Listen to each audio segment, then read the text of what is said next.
Okay, now can you hear us?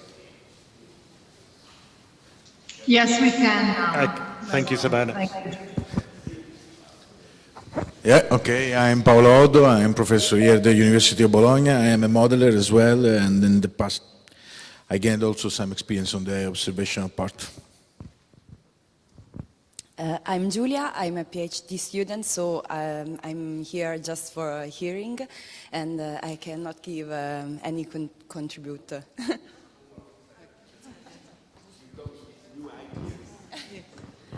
I'm Meleta Iniguez from Marine Science Institute, University of the Philippines, biological oceanography, working a lot on harmful algal blooms in fisheries, doing lab field and modeling work. Yeah, Holger Brix from the Helmholtz-Zentrum Herion in Germany, background in carbon cycling or biogeochemistry in general, always somehow working at the interface of observation and modeling. Joe, you heard too much from me yesterday. I'm an observational physical oceanographer. I'm kind of interested in biophysical interactions, actually observation and model-based. Hello everyone. Alberto Forte from here, University of Bologna, based in Rimini, at the Department of Quality of Life Sciences. I do some human geography when it happens, and at the moment we are working on yachting tourism as an instrument to reconnect humans to nature. So a little bit outside the modeling and maths and the observation of or to predict, actually. Laurent Delaunay, so you just saw me this morning describing Jericho and relocatable observing systems. So I am working in France, in Ifremer, and at the moment, and my background is more dedicated on technology for oceanographic observations and in metrology, and I am at the moment coordinating the development of this joint European research infrastructure for coastal observation. Hi, I'm Inga Lips from Eurogus, and my background is biological oceanographer, but right now I'm more on coordination and policy.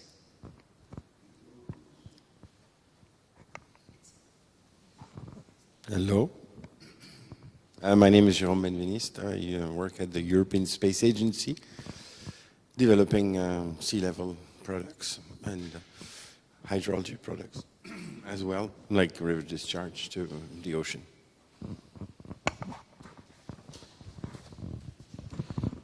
Thank you. So Simona, would you like to start by quickly introducing yourself? Yes, sure. I'm Simona Masina. I work at the Euro-Mediterranean Center on Climate Change in Bologna. I'm sorry for not being there. And I'm now the director of the Ocean Modeling and Data Simulation Division. My background is in physical oceanographer, and I've been working mainly with numerical model, but at much larger scales, spatial scales, global, mainly global scales. Thank you. And Joa? Hi there, my name is João Sousa. I work for Meta Ocean Solutions in New Zealand. I'm a physical oceanographer myself. I'm the science lead for Meta Ocean Research and Development Team, and I'm also the science lead for the Moana project, where we have sensors on board of fishing vessels and simulate those forecast models. Thank you. And Taco, do you want to quickly introduce yourself? Yeah, thank you. My name is Taco de Bruin. I'm a full-time data manager at the Royal Netherlands Institute for Sea Research, and also serving as co-chair of the International Oceanographic Data and Information Exchange Committee of the IOC UNESCO. Thank you. Okay, so we have about 20 minutes, I think, left in this first session, so we can make a start here. We then have a coffee break, and probably want to do that quite quickly, and then we can go till 12:30. in the discussion. Is it 12:30 or 12? Yeah, 12:30 for the end of the discussion session. And we have 4 questions to discuss on the Global Coastal Ocean Experiment. The first one is its aims. The second is around selection of test sites. The third is outcomes for each area and new technology to be implemented. And then the last is data management and best practices. And if we can get to the end of that in an hour and a half, I think we'll be doing very, very well. So we want to start off with a discussion on what we see as the overall aims for the Global Coastal Ocean Experiment. So kind of as a community, what do we want to get out of it? What's in it for us? And I don't know whether anyone has any particular thoughts on this they want to start off with. So online, just raise your hand and we'll keep an eye. In the room, I can pass the microphone.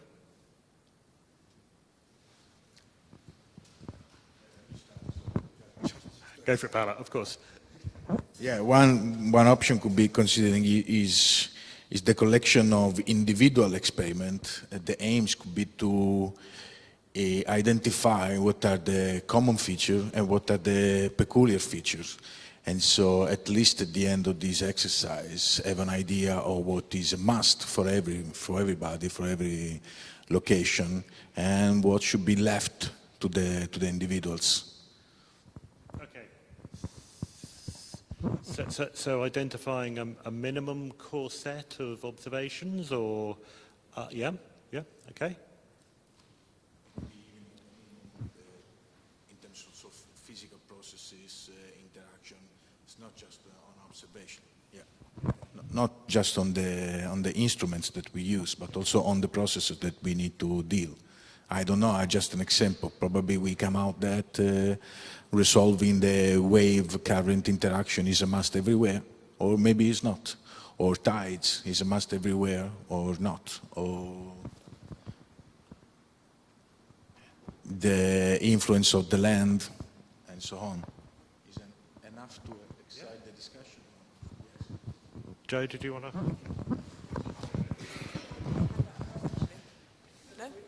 Oh. So I guess in my head, what we're talking about is selecting regions, areas where we can, and let's identify a particular crisis problem for that area. Maybe it's something related to sea level rise and erosion of habitats and coastlines. And then we pool all our modelling resources together, so that'd be short-term forecasts, long-term projections of the future, really focused and pushing that down onto sort of 100-metre scales where possible, suited with whole loads of relevant instrumentation for, in that example, sea level problems and sea level impacts and the things you need to improve the models and provide real-time hazard alerts and data. And we bolt that all together in a way that has, what pops out at the end of that is actually useful for the people with those problems on the ground. It's a bolting together exercise, I guess, for a particular problem on a multitude of scales, spatial and temporal. Is that helpful? Yeah, I would like to say a few words about that. With Jericho, we had the role of chairing a group of coastal network in the All Atlantic Alliance. And the participants were part of a country part of the Belém statement, that is to say Africa and South America. And during this experience that these last 3 years, we could say, unfortunately during the COVID crisis, I discovered how different was the situation in all these countries and as well in Europe in order to organize coastal observation systems from the data to the services.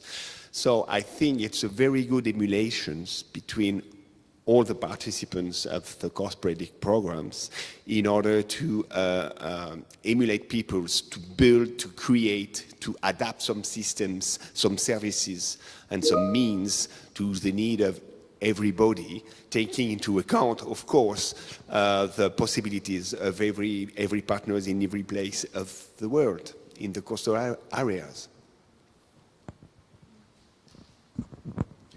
Yeah, for me was the idea sort of like developing a blueprint in terms of, we have a lot of technology in terms of observing, in terms of modeling, and knowledge that exists. And so the way I understood it was we developed sort of like a list of observations, of modeling capabilities that we then try to test drive in certain environments and see, okay, does that hold? Can we apply that to any coastal environment, or do we run into problems? And then, of course, also the big question of financing. How do we do that? Especially if we go into the global south, where do we get the money for instrumentation? Where do we get? I mean, setting up modeling is I think easier as soon as it comes to instrumentation. Yeah, money gets involved in a much larger framework. So I think that sets the problem for me.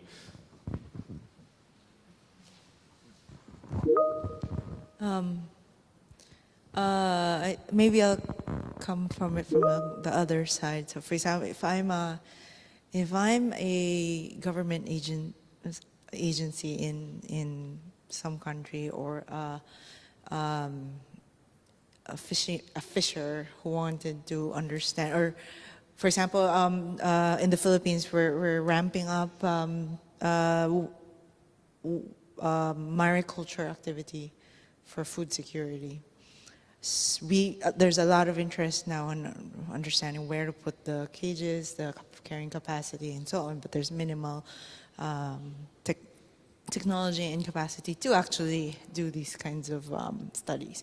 So from the scientists who are trying to develop the capacity to do these studies, from the government agencies would be interested, okay, so what kind of technologies do we need for observation, for modeling, to come up with answers and solutions to these problems?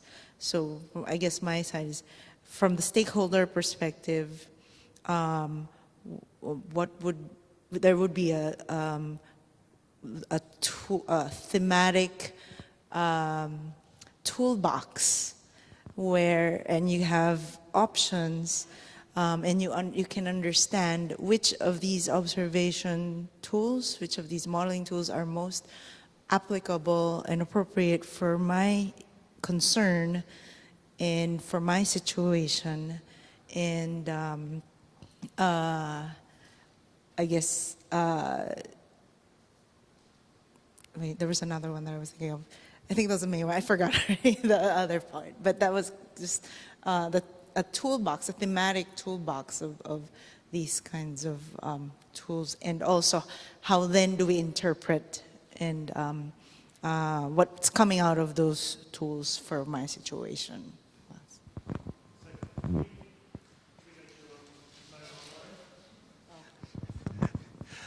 Thanks. Simona, did you have a point there?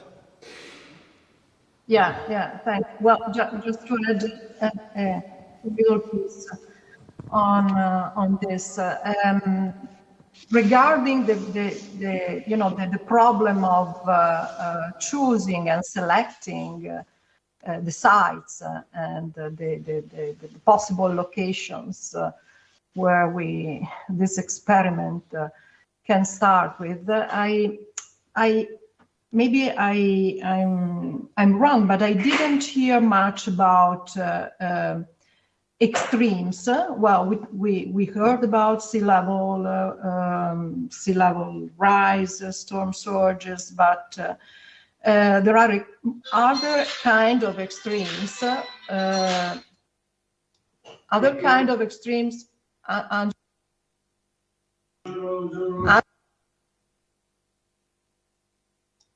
Sorry. I'm thinking about extremes like marine heat waves, so temperature extremes that come together actually sometimes as a compound extremes with ocean acidity extremes or low oxygen extremes. So this kind of risks, of course, they are affecting a lot coastal regions, in particular some regions, and that might be, in my opinion, that could be one of the a criteria to try to identify which are the regions that can be and will be. There are evidence already that these kind of extremes will increase in frequency, in duration, intensity in the future.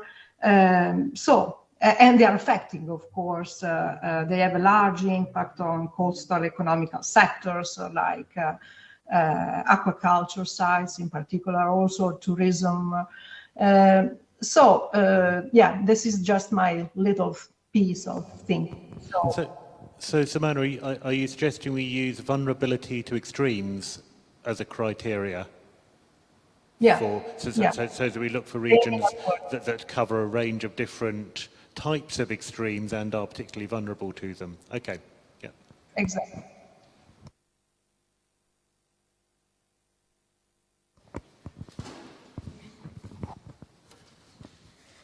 Okay, thank you. On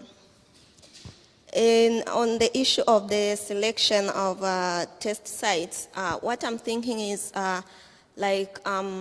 different regions have quite different issues that are facing.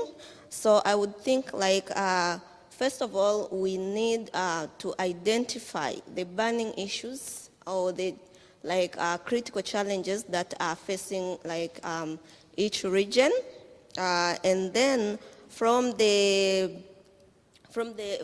regions we select maybe one or two representative sites where the implementation maybe will take place, and later it will be maybe adopted in other areas. Because when you look at, for instance, when I take an example, maybe in Tanzania or other African countries, you cannot really say that you have similar problems like maybe in Europe.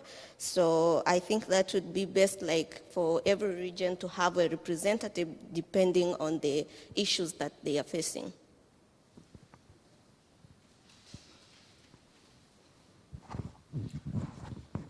So if I get that right, are you suggesting that we identify the issues faced by lots of different areas, and then we find kind of potential test sites that are representative of those, and then that becomes a pilot site that then hopefully will inform a much wider range of areas? Is that about right? Okay. Can I say, it is 11 o'clock. I know you just started. Okay. But we could break and you can come back. Please continue, but in 10 minutes, 5 minutes, you can break. Okay. Maybe I know, Joe, you were been trying to get in for a while. Do you want to? It's not groundbreaking.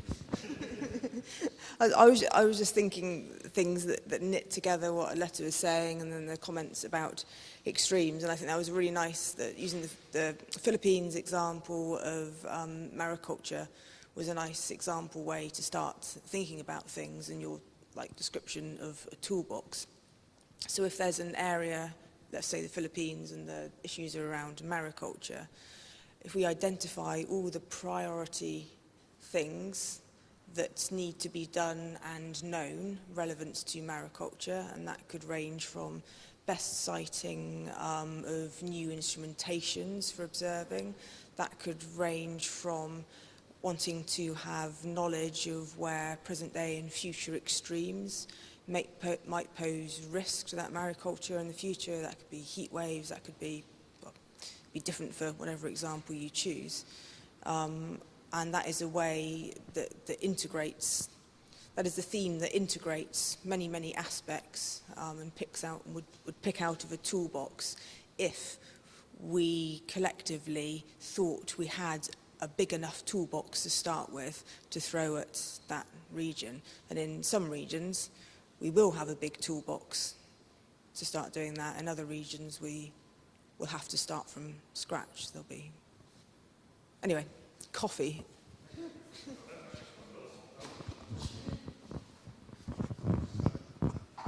Yeah, I was just thinking that mariculture is a good example, but just probably one criteria could be to go in region where the ocean, the coastal part, is already recognized as a value, economic value. I mean, where there are significant activities like farming or tourism or whatever. So we know that there is an explicit interest from the local government or general government also to fund, because that is going to simplify also the search for funding. So a criteria could be based on physical or biological, scientific aspect, but could be merely based on the value that the local people is giving to their resources. Yeah, thanks. I would develop that and say that there's value, and then there's also vulnerability of coastal communities. So, or possibly particularly biodiversity important habitats. So there's kind of multiple levels of value. You know, there's kind of like blue economy, so actual exploitation. The value is already recognized. Yes, of course. Yeah. They may have amazing value for a scientist, but But if no one lives there, then we probably don't want to go. I think, yeah. Okay. One last point before coffee. Okay, thanks. You have to bear with me. I have been catapulted into this program that already existed, and during the last couple of days, I tried to understand what this was all about, and I think now I got it. And I got also where I can fit in terms of influencing probably this.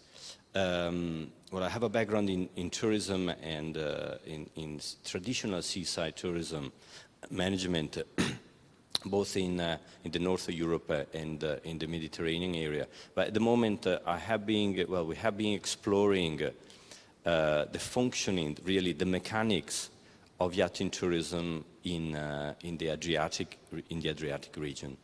And what we noticed is that the weather has changed, so much so that it has influenced the way the regattas are organized or delayed or cancelled, which sounds quite banal when in fact, if you think, just to give an example, that there is a huge flock of sailboats moving from the south and the mid-Adriatic to the north, in order to participate in a very banal championship, the winter championship in Ravenna,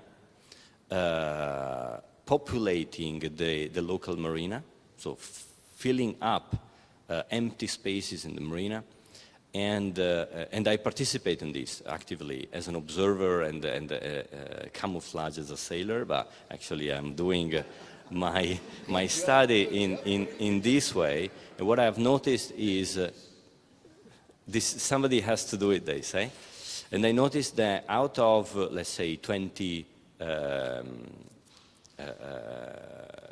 days of regattas, we managed to do not even half of them, due to the fact that there was no wind or too much wind, or suddenly and then talking about another regatta, suddenly half of the flotilla had to give up in the middle of the race because we have found in the middle of the Adriatic Sea really bad weather, like going all of a sudden from 2 knots of wind up to 60 knots in 30 seconds, which is, I'm told, unprecedented. So what I'm thinking is, thinking in terms of predicting the future in relation to when setting the dates for the regattas, knowing in advance, 1 year in advance, what is going to happen the next year would save whole seasons. And you are talking about predicting the future, and for me, as we were commenting yesterday evening, science fiction. I deal with the present and the experience of people on sailboats, and the unpredictability of the events is actually the food of these experiences, which we might need to encounter in order to use the sea as a vehicle to enhance our quality of life. This is our point of view, our direction, if you want. But in terms of actually modeling and understanding the change of weather and the impact that this has on the economy of this, of the yachting sector in Italy, probably you have a space there. And I just say this because my colleague, which I forgot your name, I do apologize, mentioned tourism. Actually, tourism is not only in the Adriatic Sea about traditional seaside. Tourism is much more than that. And the yachting sector has exploded actually in Italy during the last, since the pandemics actually, and there is the need to capitalize on that from an economic point of view. Okay, thanks. Let's break for coffee. Back at past. Did you get that, guys, online? We're going to stop till past. Yes.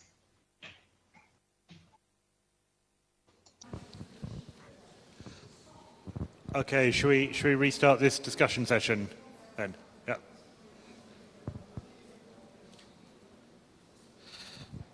Okay, so I still think we're still looking around the combination of the aims and the selection of test sites. I still think it's probably worth sticking with those two kind of interrelated questions as well. I mean, just to kind of reiterate a couple of the key points I think that were made before we broke for coffee.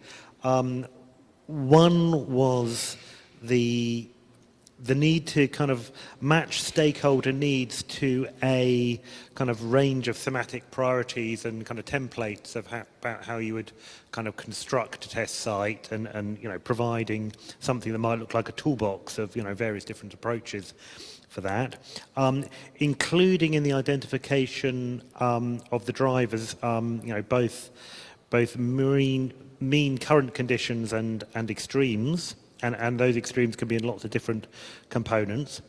A need to cover a wide range of, a wide diversity of sites, but also kind of then identifying within those representative sites that can kind of cover, you know, so that one site can cover the interest of many. And then making sure that we identify value both in terms of economy, but other sorts of value within the site, so that actually people care about them and are likely to be able to provide funding for them. So I think that's a starting point. What have we missed? What other aspects in terms of site selection or aims for this haven't we considered yet? Okay.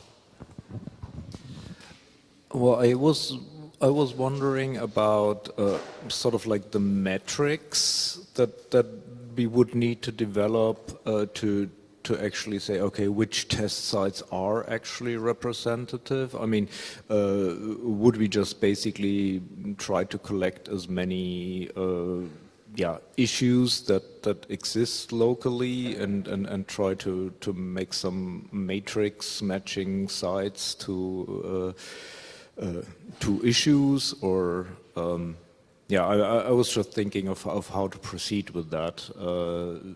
You know, what constitutes a representativeness? I mean, I could suggest that there are at least two angles for that. One would be from a human dimension. In other words, what are the kind of human drivers for interest in an area? And the other one would be a scientific, a kind of a marine science dimension, which would say, how are these regions comparable with other regions? So kind of a typology type approach, which I think kind of threads through CoastPredict. But I think which of those you choose, I think you probably can't do both. I couldn't say at this point. Yeah, I can say a few words about the site selection process we made these past years in Jericho in order to organize the coastal regime demonstration. I mean, first we decided of what kind of scientific objective,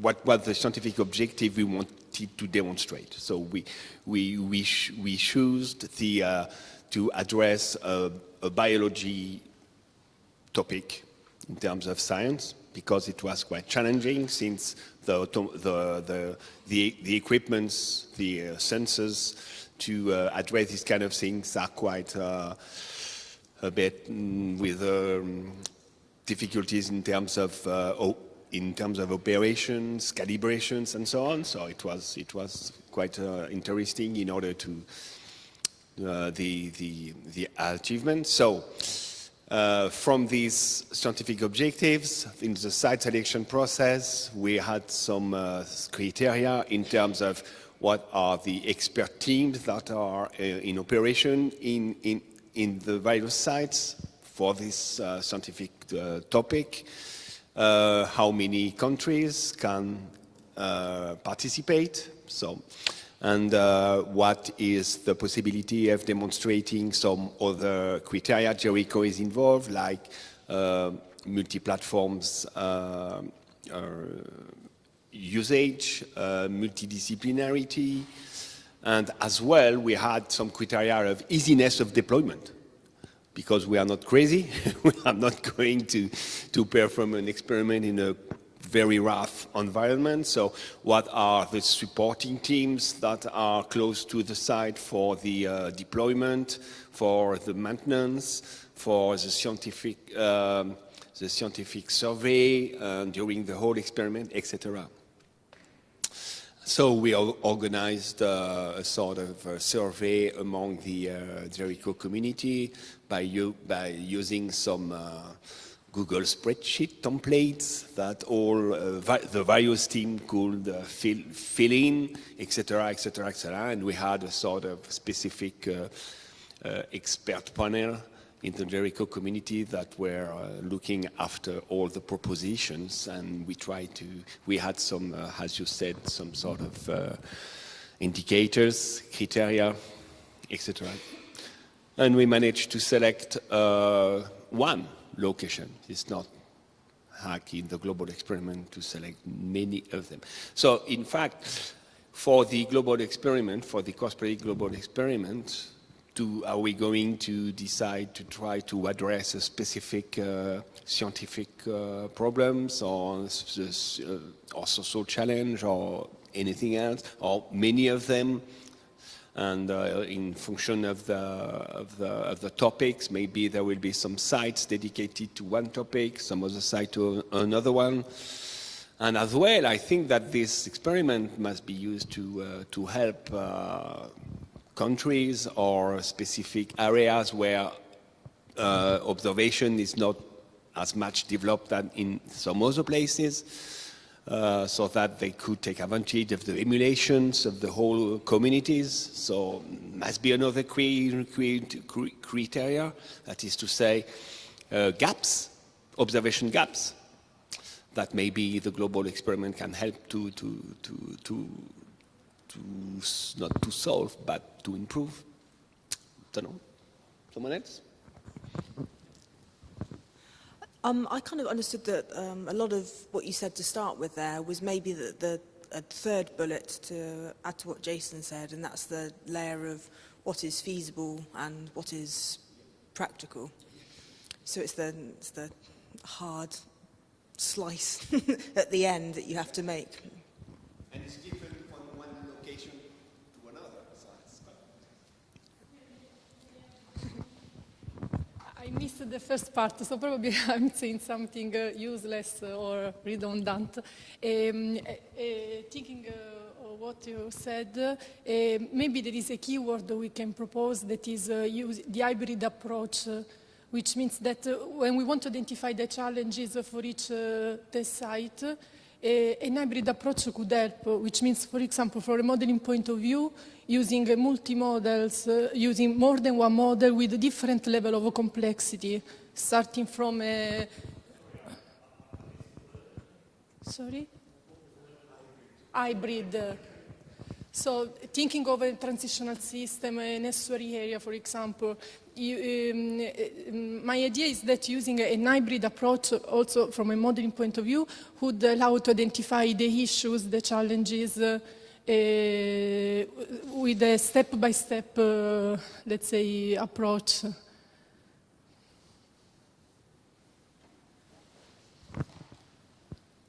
So I mean, I completely agree about multiple approaches are needed. I've got a question that's kind of building on this. It is, we're at some point tasked to identifying about 10 sites, and I don't propose we go into naming sites here, but to what extent do we want these sites to be uniform, and what extent, in other words, doing the same things in different places, or to what extent do we want them to be diverse and covering a wide range of issues? So there's a question. Well, I think we need to allow for quite a high degree of diversity, because I think the local requirements must be met in order to keep local people interested who actually live and work in these sites.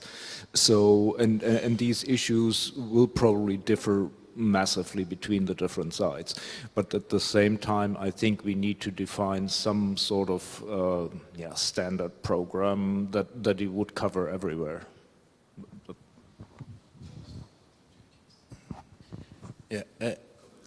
I think one clearly stated goal is that we end up with this 10-year program defining some best practices, so I mean shared approach, common rules. So it's important that the sites, they share something, but it is important also that this site cover the wide spectrum. Otherwise, the rules, the method that we are going to develop will be not applicable everywhere. So maybe another criteria could be to be sure that we have in the list at least some specific features. I don't know, we need to cover absolutely an estuarine area, we need to have a coastal city, we need to have a sandy coast or rocky coast. I mean, probably another way around would be to what absolutely we need to catch in order at the end of the exercise to be able to draw some general rule, general recommendation. Otherwise, if they share too much, maybe then the results are not general enough.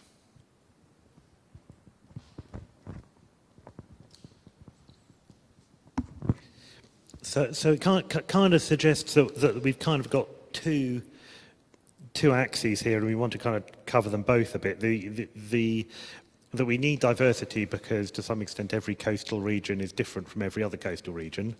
That's not quite true. That we also want some kind of standard set of observations or or modelling approaches. I guess we mainly talk about observations here because modelling's maybe comparatively more straightforward than that. Do we have an idea of what a standard set of what would we want to have everywhere? I mean, if you think of the list of essential ocean variables, if you have that in your head, kind of are there some of these that we say actually we've got to have sea level, we've got to have temperature or something like that? I don't know. Is there something?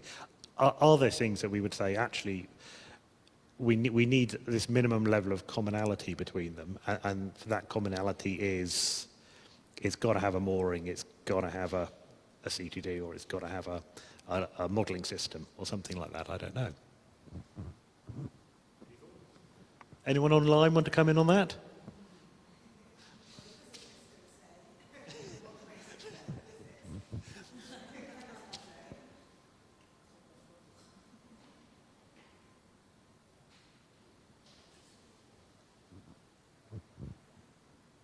Okay. Maybe that question's too difficult. Well, I think maybe we can start with looking at, okay, we have the two realms, observation and modeling, and I think modeling is relatively cheap in terms of effort. I mean, yes, you need computing power and everything. I used to be a modeler. No, but I mean, compared to the financial effort that you have to have if you build up an ocean observation system, modeling is relatively cheap. So and so basically you need to have trained people and whatever. So I think setting up some kind of model, I'm not talking about a certain level of sophistication, but some kind of model that would have the potential to, in an ultimate phase, lead to something like a digital twin would be a good starting point to say, okay, we need to have some model description of the area. And then in terms of observational capabilities, I mean, okay, one can always start with satellite observations, which is easy enough and is sort of like a basic starting point. And then, yeah, then it gets complicated and needs money.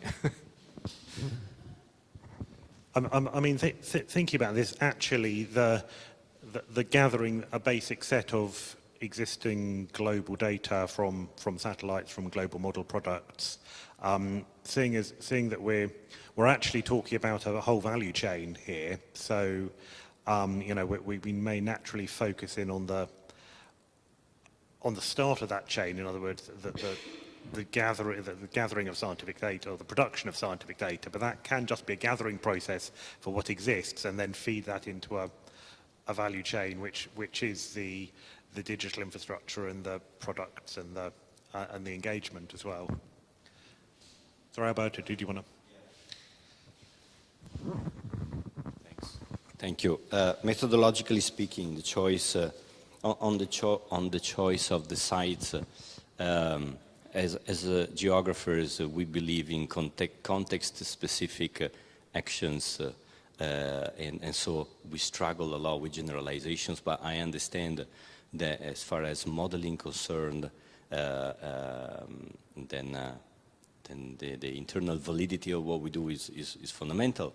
And so I was thinking, if it is for you a possibility that instead of finding 10 sites or 50 sites and find and then generalize after that, considering the complexity of areas around the world in terms of biology, ecology, etc., there are actually, it is easier to identify areas that share commonalities around the world rather than actually find spots 10, 20, 50, and then draw generalizations out of them. In order to at least tend to recognize that not every place shares exactly the same characteristics, because we can abstract at some point so much that every place is identical to another from any angle. Did I make myself? But could you understand what I said? It's just a thought. Yeah, areas around the world, identify areas around the world that has similar characteristics instead of finding just sites and then draw generalization and modeling.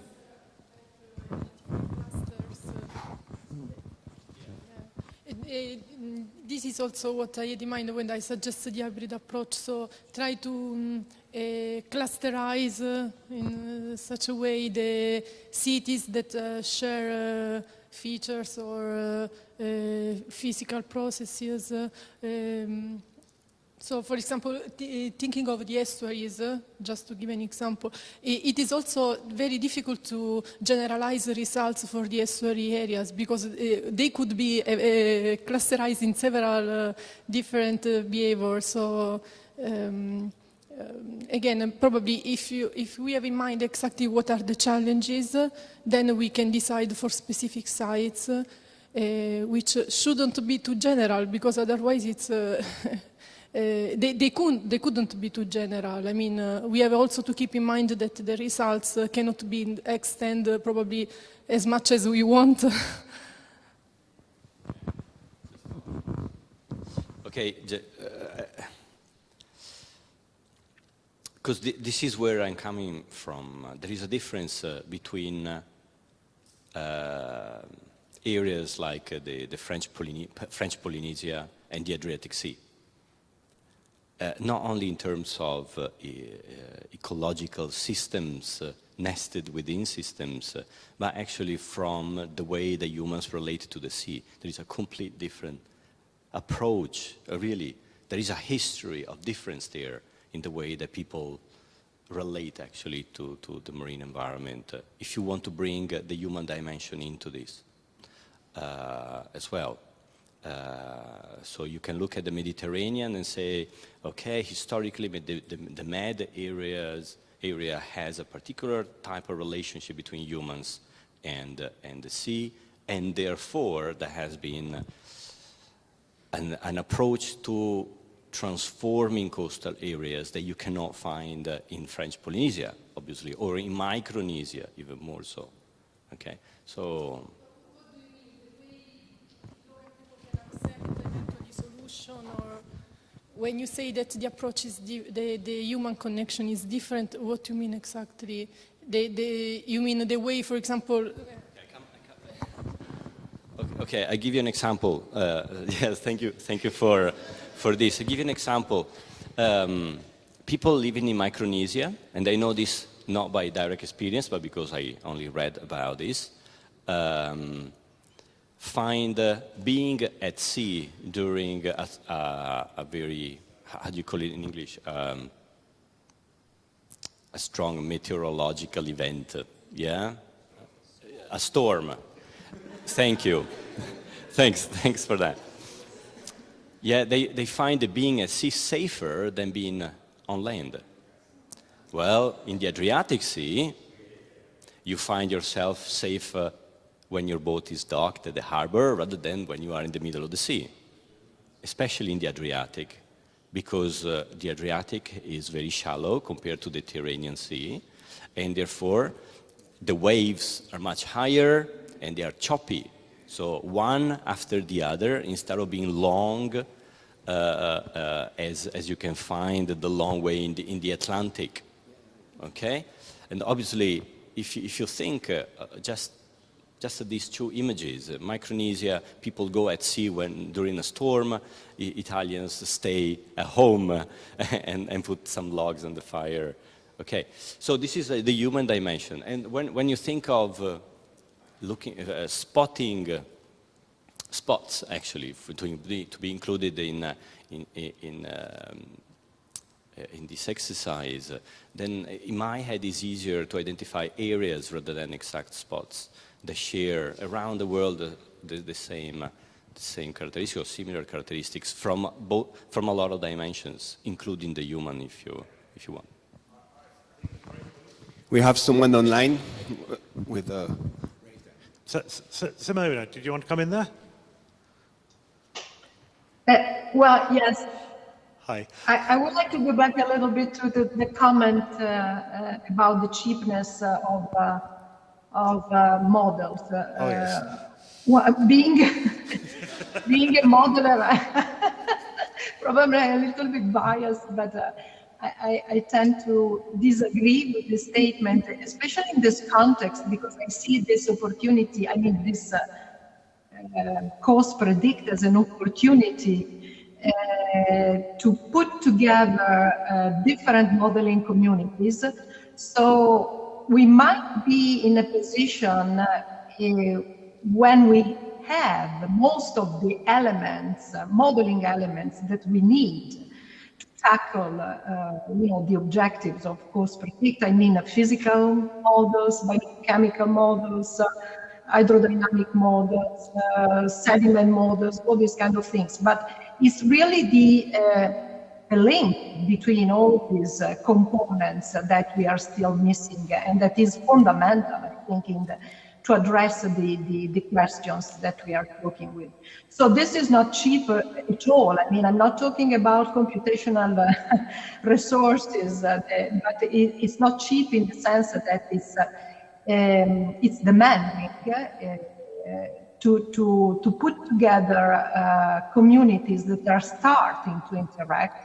We don't start from scratch, but that is fundamental that they go deeper and deeper in this coupling between the different modeling components. Thank you. I kind of agree with you there. Yes, I think there's a lot of variety of costs here. Then we need to kind of encapsulate them all. Is this a follow-on from this, Joe? Because not directly. Okay. I was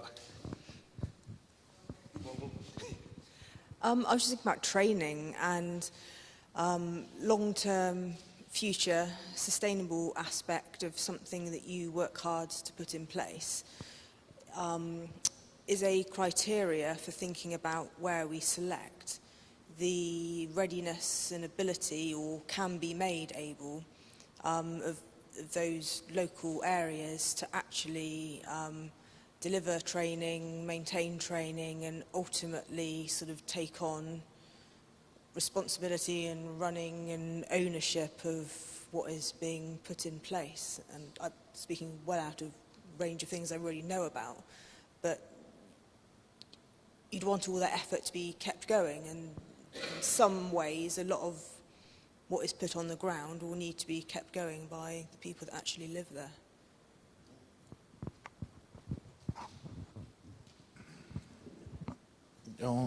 On the same line, I think it's been stated quite clearly that at the end of this 10 years, we should not increase the gap. So another criteria could be to go where is needed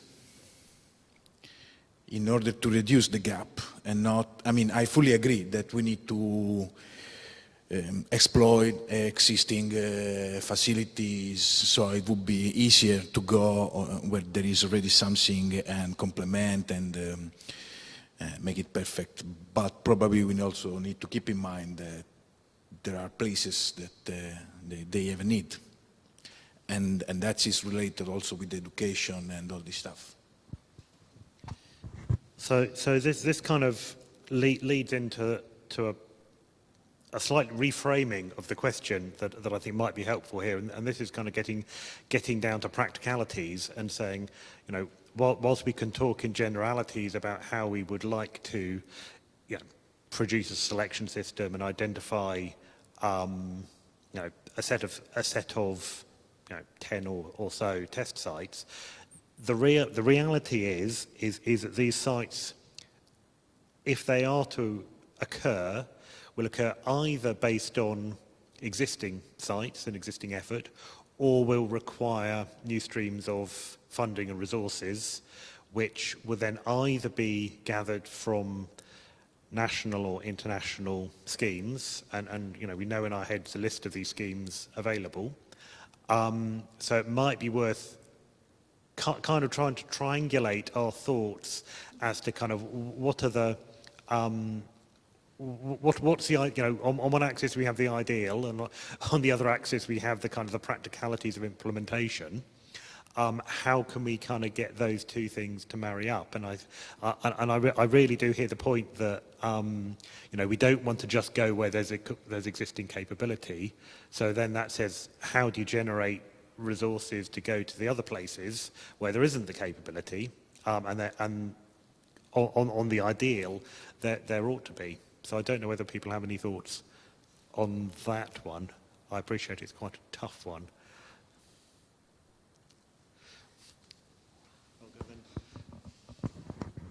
In a way, I think one way to try to approach that, I don't know if that's successful or not, but is to choose sites where we have some sort of infrastructure, whatever that might be, like working universities, like an interest or whatever already on site, and then take these experiences to try to I mean, a lot of the people involved here have connections to their local politicians, to, for example, here in Europe, to the European Union. And I mean, there is a way to take influence on shaping funding programs and to go in and say, okay, we tried it on a site that is, yeah, a little bit there, but not far. But in order to take that on a real global scale, with our concept, to go in there and try to influence funding agencies that they would produce money in 26, 27, whatever, to support efforts like that.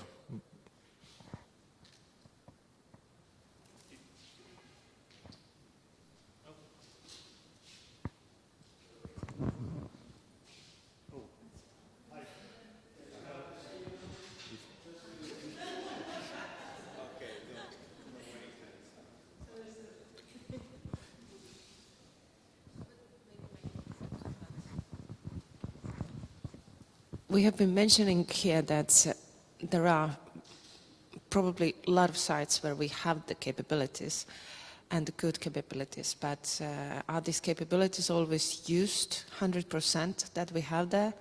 So I would also see during this program an opportunity to select a site where individual capabilities are great, but are not integrated. So we can have a step forward what we have. So from individual approach to a more collaborative approach in a particular region.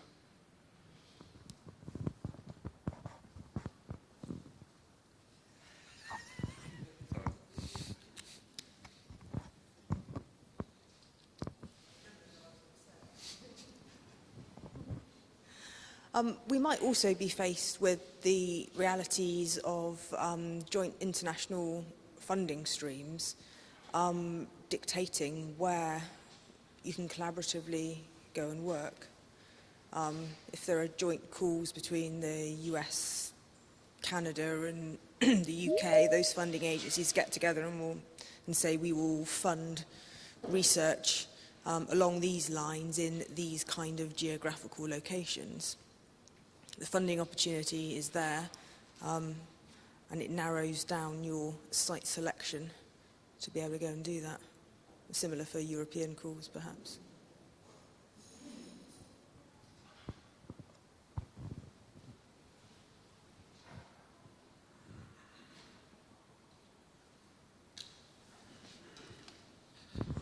Okay. Any other thoughts on site selection? Yeah, maybe one component that is sort of like in between the science part and the usability or perhaps even funding part is this, yeah, maybe it would be a good requirement for a site, and that actually goes back to something that should be shared between the sites, to have some tools that translate the work that the scientists are doing into knowledge for local stakeholders.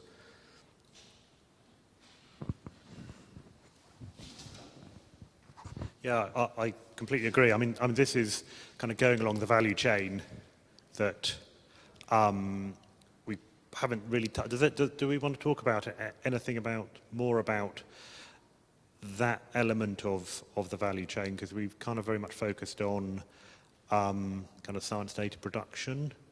So, you know, we do we want to touch on kind of the social science elements that might encompass? You know, is this another requirement about actually being able to put in place some threads of a whole value chain within a particular site? You know, actually, if not the whole thing, then at least line of sight. You know, actually a plan to implement or a vision of how a kind of an end-to-end approach might be realised. No? Okay. No, I mean, yeah, it is, yeah. But there is no expertise right now. Okay, yeah. But yeah. there's been discussion during these days that we should cover, we should try to reach as far, we should try to reach as far as we can to approach in a proper manner the final stakeholders. I think the issue is just that in this room there is no expertise, but in the vision of everybody, I think this is shared. Otherwise, it's a funny scientific exercise. Funny for few of us, actually. Thanks. So the third question is around outcomes, and this is kind of addressing that. So we're asked to discuss outcomes for each new technology to be implemented, and I suspect that's going to levels of detail that we're kind of beyond here. But does anyone have any thoughts about outcomes? That, you know, is the decade is ending now? Where do we want to be? If I can, just to start the discussion. The Jericho presentation, I think there are still unresolved issues on the coastal monitoring that are the real data transmissions for the compromise between cheap and effective. So they may be sensor quite cheap, but then there are still issues. And then the other one is the endurance for this new micro AUV. Maybe there is still technological issues to be addressed with the time this platform can stay at sea, be really autonomous. And so that could be a huge technological advance if at the end of this project we may have cheap but very effective in the real-time management of the cost. And the data transmission, I think, is the major issue.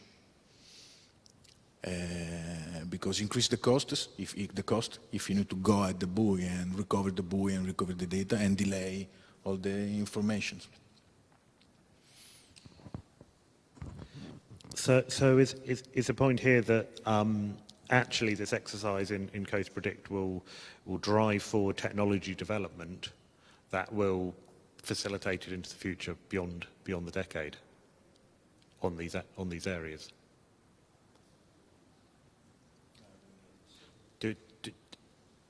I guess the point is the point that the driver of having this global coastal ocean experiment will push forward technology development on these areas that will then be itself be an important outcome of this. Yeah. Okay. So that's something. Yeah. Okay. Anything else on outcomes?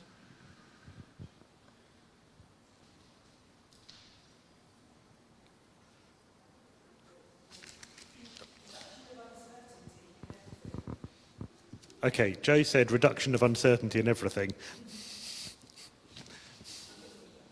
Hmm? Yeah. Yeah, go on. Think in this microphone. So I was just thinking about the low-cost sensors, quick, easy, effective, do a really good job for local communities and issues.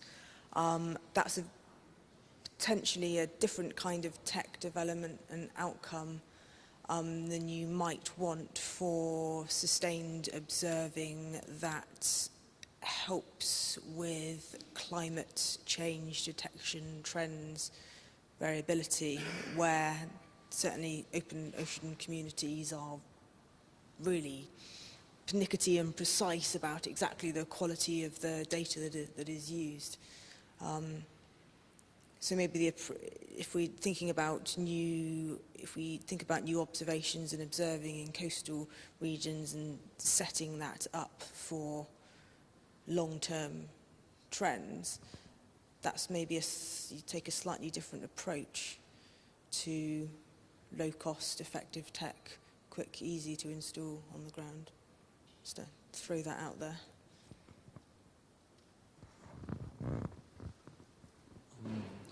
I was thinking maybe we could also think of some metrics in terms of people trained, communities involved, more the social science aspect of the outcome, and also of obviously training of young scientists, stuff like that.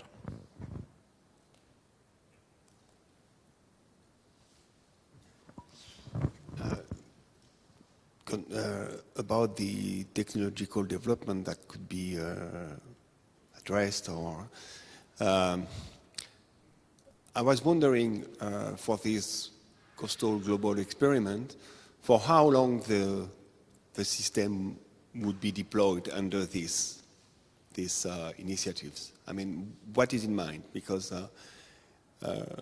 for the Jericho demonstration, we have a very we have in mind only to deploy the demonstration for 3 months, 5 months, not more. So it allows us to have some intermediate solutions, not too technologically complex. For example, in terms of real-time data transmission, we forgot about it because if we deploy the system for 3-5 months, yeah, we can afford to have the data at the end of the experiment and to interpret the results and so on. But for this global experiment, do we have in mind to deploy, to instrument the sites for 3 years, 5 years, 10 years? What is the purpose? Because in this way, I mean, with this duration criteria, it's a complete different technology that should be involved. And the longer you install the systems, the more robust you need your systems to be. You need to have a maintenance and operation team very dedicated to it, etc., etc., etc. So it's not the same problem. It's very dependent to the objective in terms of duration. So I'll throw that to the room. You know, if there's a choice between sustained, long-term, but simple and expensive, versus more sophisticated, short-term, in quotes, an experiment, you know, do we have a view about what direction this should go in?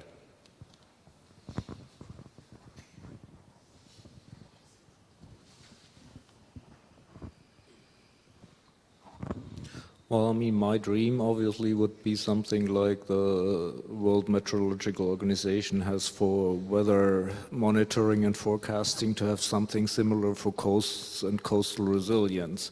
But that obviously has the element of convincing national governments to come up with sufficient money. And if you have a coastline like the Philippines, this is a significant investment, but I would try to shoot more into a financeable long-term investment than having something super fancy for the short run.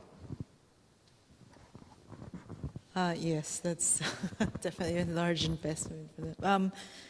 I think it has to be it can be a two-pronged approach. Ideally, you would have those durable, longer-term deployments. But at the same, for example, in the Philippines, there's growing recognition, of course, that obviously we need these kinds of systems.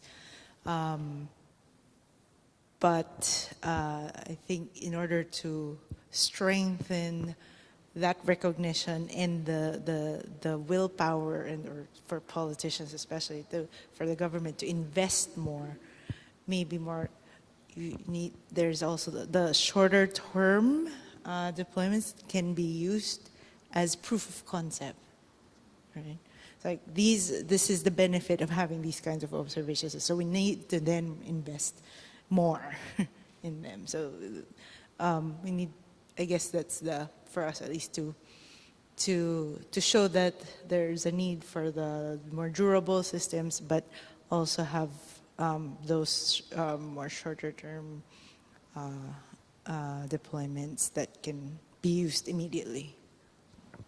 Yeah, so one model is to have a core of sustained observing that will necessarily be quite a limited range of parameters, and then you add to that opportunistically experiments with sets of more sophisticated instruments, and you know, ideally you would have modelling on top of this as well, because that is something that is, you know, possibly easier to, you know, different balances of costs of models and observations aside, it is something that can be kept running with possibly less maintenance costs on that. Yeah. Actually, I agree with Holger, but going back, the trainings, I think definitely those, building the capacity for instrumentation, observation tools, and the modeling, maybe for a lot of the areas with gaps. That's quite needed. So.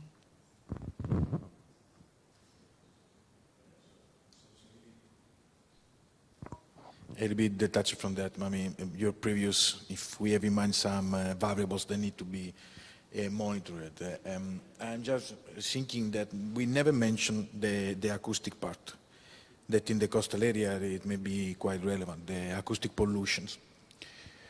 It's already stated in some official document, but it's always postponed. But if we need to think in 10 years, a framework probably will be mature enough, and we should start probably including now in our objective for the monitoring. It can impact strongly the farming, the diving, and human and animal life. And it's never mentioned. It's something that we always postpone, but given our horizon of 10 years, maybe it's time to start to think about that.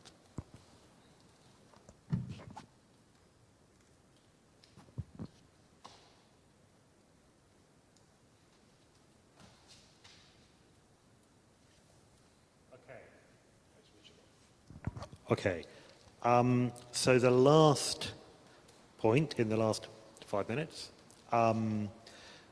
data management and best practices. So I kind of think this is. We can't, yeah. Yes, we need data management and we need best practices. So,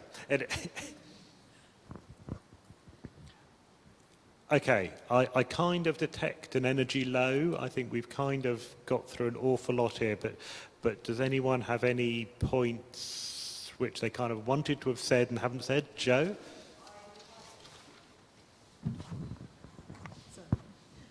For me, data management best practices has to draw as much as possible on what already exists. In terms of effort, balance, yeah, that's drawing on well, some of the things we've seen today, in fact.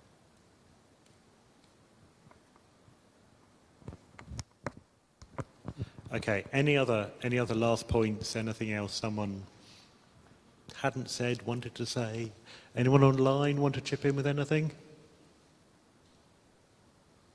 No? Okay, well, thanks everyone up. Oh yeah, of course. From what I saw, there's a lot of data and systems to try to collect them and make them available. But I think there's a lot more data that is cataloged, available. And for instance, at the European Space Agency, we develop prototype data, which are not part of the data that comes from the ground segment. And it's a bit complicated to see all these contracts. In fact, we have like 35 contracts working on the ocean, and they all produce data sets. And so we are developing a catalog for all the output of all our contracts.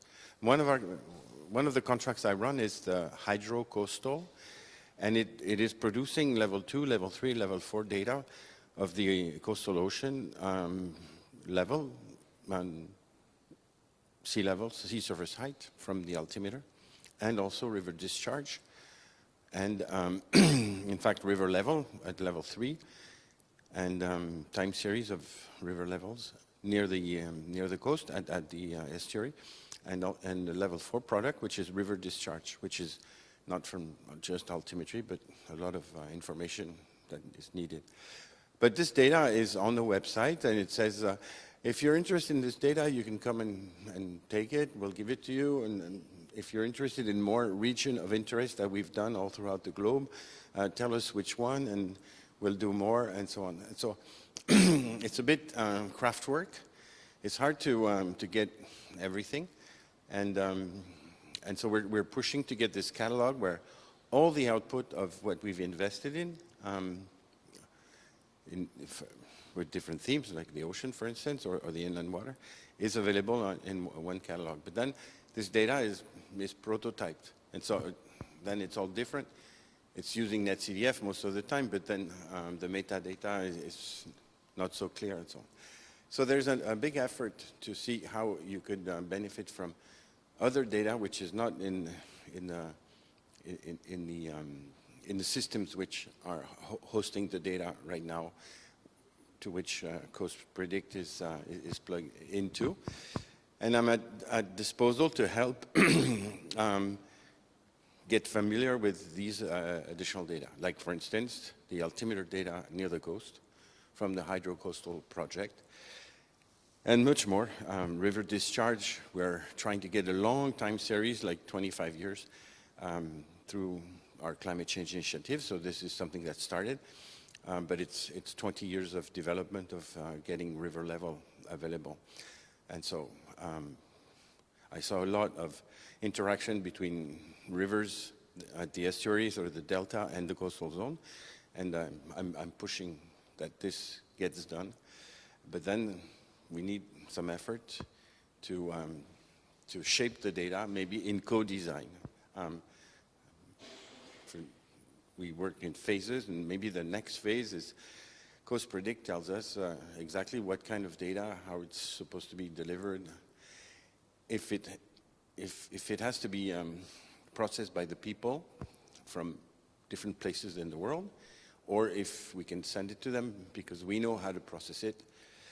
And I've developed the ESA Altimetry Virtual Lab where you can go and process the data in high resolution, you know, the daily Doppler, the SAR mode on altimetry. But then you have to go there and you have to understand how you customize the processing for your area, because it has sandbanks or it has a cliff or things like that, and so we have different filters and different editing. So it's a complex job, and then getting the data in one place, our data catalog, and then getting data from our different contracts. It's also, we have a website for that, EO4, the number 4 society, and there you get the output of those 35 contracts we're running now, and we're launching much more in the future. If I can, it's not on the data management and so on, but maybe a clever approach for the observational part could be to dedicate some effort in the local calibration of the satellite product. I mean, there are products that they need to be locally calibrated, chlorophyll or some optic parameters, and that can increase enormously the value of the satellite product for those specific coastal area. And then is sustained, is maintained, is cheap, or at least the costs are sustained by others. So that could be also a strategy to exploit better satellite data in very, very coastal and specific sites.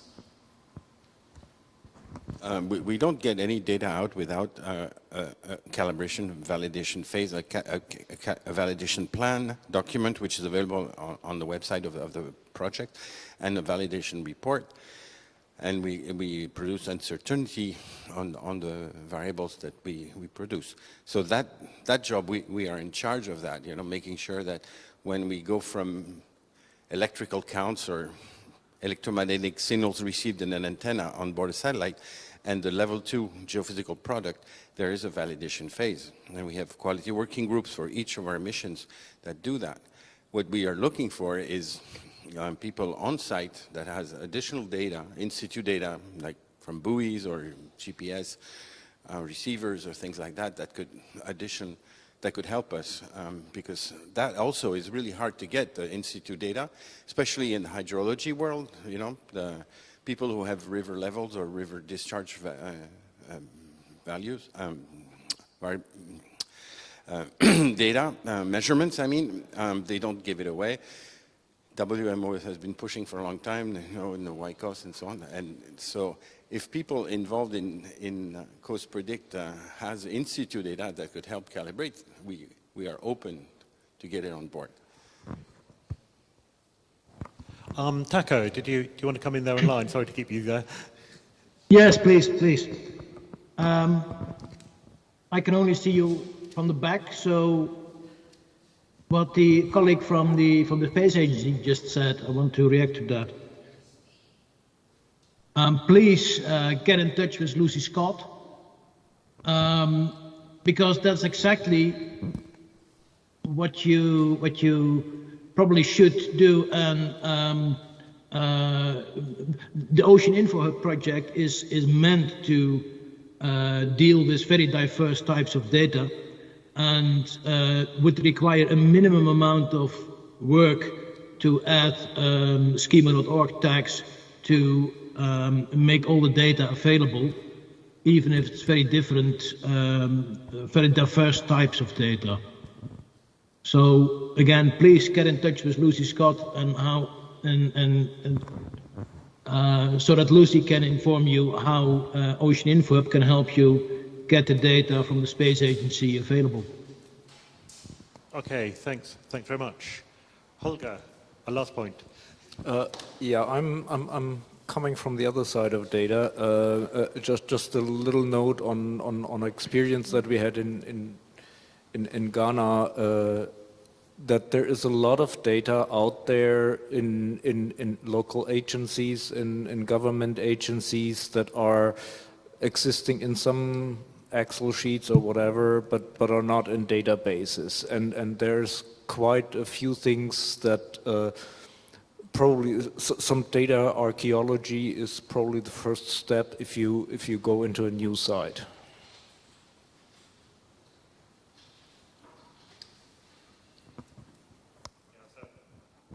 That's a great point.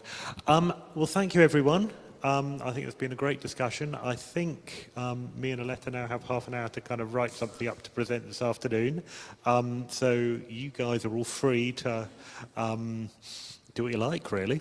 Okay, thanks, everyone. That's been great. Thanks, everyone online.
you.